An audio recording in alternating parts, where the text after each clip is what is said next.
Hola, bienvenidos. Estás viendo That 70 News. A continuación veremos cápsulas informativas acerca de la economía del país. Quédate y estará muy divertido esto.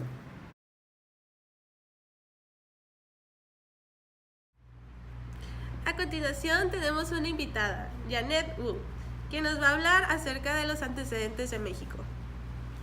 Podríamos afirmar que la situación de México, con una población en su gran mayoría rural y dedicada sobre todo a labores del campo, no se comparaba con la prosperidad económica y desarrollo industrial que Europa y Estados Unidos ya tenían en esa época. Pero algo pasó en el panorama mundial. Las naciones industriales más poderosas se vieron inmersas en la tensión de la Segunda Guerra Mundial, desde 1939 a 1945.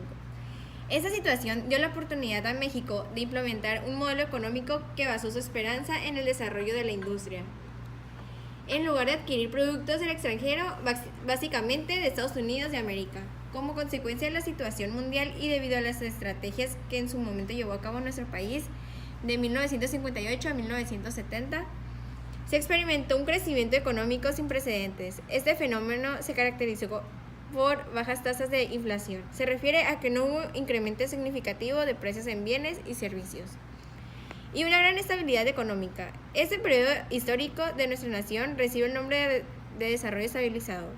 Algunos autores designan estos años como la época del oro del capitalismo, ya que lo fue para muchos países.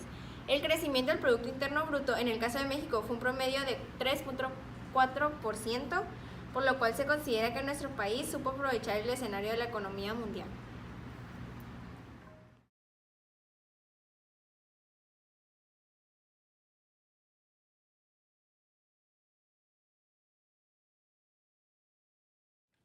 A continuación tenemos a Carolina López para presentarnos la cápsula acerca de las etapas de la economía en México.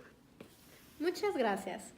Nuestro país ha adoptado diversos modelos económicos. Sin embargo, para efectos del tema que nos ocupa, nos enfocaremos en el modelo de crecimiento económico hacia adentro, que se implementó de 1940 a 1982, y el cual podemos representar en las siguientes etapas, en las que se puede observar los periodos presenciales, que fue de 1940 a 1958, el crecimiento con inflación, de 1958 a 1970, que fue el desarrollo estabilizador, y de 1970 a 1982, que fue la etapa de crisis y agotamiento.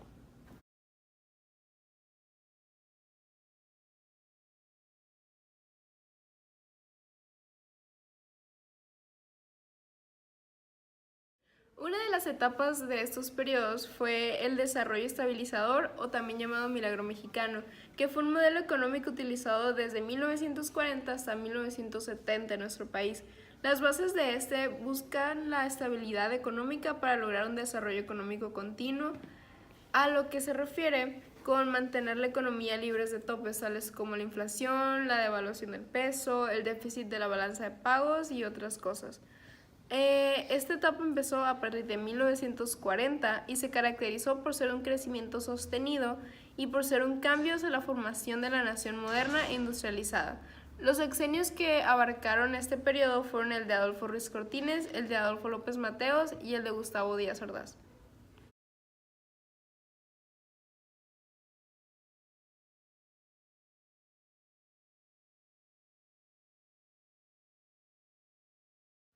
Y tenemos de vuelta a Janet Wu, quien nos va a hablar de la etapa del desarrollo estabilizador.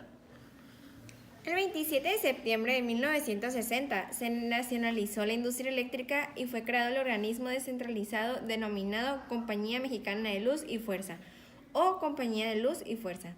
Así, la generación de electricidad, hasta entonces controlada por empresas extranjeras como The Mexican Light and Power Company, pasó a manos del gobierno. Además, se decretó el derecho del trabajador sobre una parte de las ganancias. También se estableció que los trabajadores recibieran un aguinaldo a finales de cada año. Eso se recibirá en base en los días trabajados. Durante su mandato, la economía estuvo en un auge gracias al secretario de Hacienda, Antonio Ortiz Mena.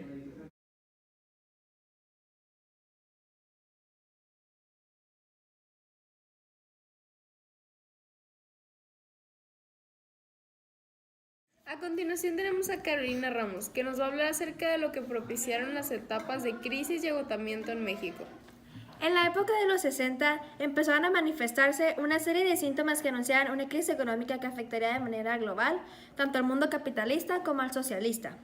Un ritmo elevado que provocaba un deterioro en el poder adquisitivo de los trabajadores, el creciente nivel de paro en las economías desarrolladas. Las empresas transnacionales modificaban no solo el ámbito de la economía, sino también su funcionamiento, el progresivo aumento de los precios de las materias primas, el deterioro en el medio ambiente que ponía en entredicho el modelo del desarrollo seguido por los países industrializados.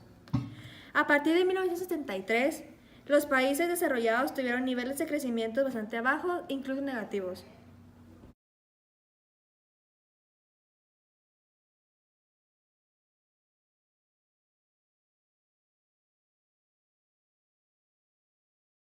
A continuación tenemos a Janet Wu, quien nos va a hablar sobre el movimiento estudiantil de 1968.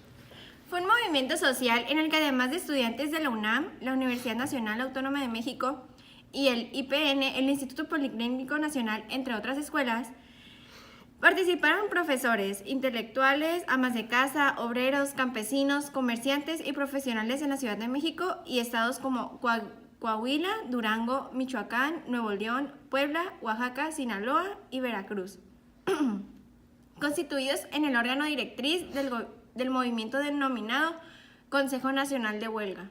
El movimiento contó con un pliego petitorio de la CNH al Gobierno de México de acciones específicas como la libertad a presos políticos y la reducción o eliminación del autoritarismo. De fondo, el movimiento buscaba un cambio democrático en el país, mayores libertades políticas y civiles, menor desigualdad y la renuncia al gobierno del Partido Revolucionario Institucional.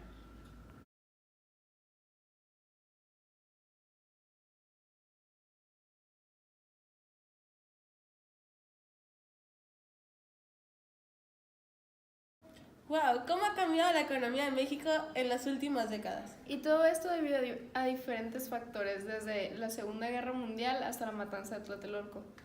Muchas gracias a nuestras invitadas y a ustedes por habernos visto. Nos vemos en la siguiente emisión.